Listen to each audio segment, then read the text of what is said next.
যুক্তি এবং বিজ্ঞান অনুযায়ী 7 আসমান আদৌ কি প্রমাণ করা সম্ভব? আসুন জেনে নেই। 228টি দেশ নিয়ে গঠিত আমাদের এই পৃথিবী। আবার পৃথিবী থেকে সূর্য প্রায় 13 লক্ষ গুণ বড়। আবার ব্যাটেল জুয়েস নামে একটি তারকা রয়েছে যেটি সূর্যের তুলনায় 33 কোটি গুণ বড়। Proxima Centauri, Alpha Centauri, Betelgeuse এমন প্রায় 500 বিলিয়ন তারকা নিয়ে গঠিত এক একটি গ্যালাক্সি। আল্লাহ তাআলা এমন প্রায় কোটি কোটি গ্যালাক্সি সৃষ্টি করেছেন।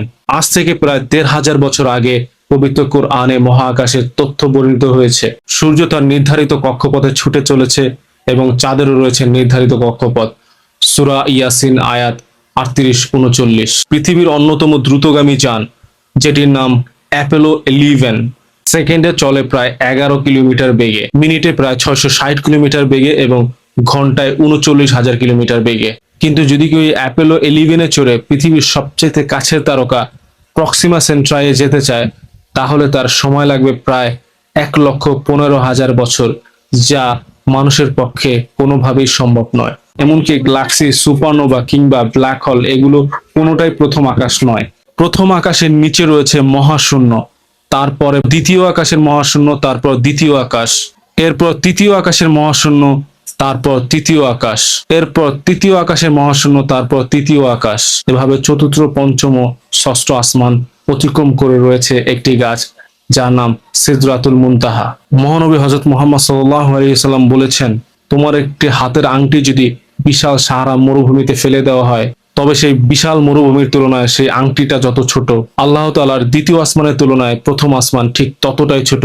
আল্লাহু আকবার। সপ্তম আসমানে রয়েছে বিশাল সমুদ্র জগৎ ও আল্লাহর আরশ। আল্লাহর আরশের ভিতরে রয়েছে আল্লাহর কুরসি অথবা আল্লাহর ক্ষমতা ও সার্বভৌমত্বের প্রতীক বা সিংহাসন। তাহলে একটি বার চিন্তা করে দেখুন আল্লাহর আরশ কত বড়।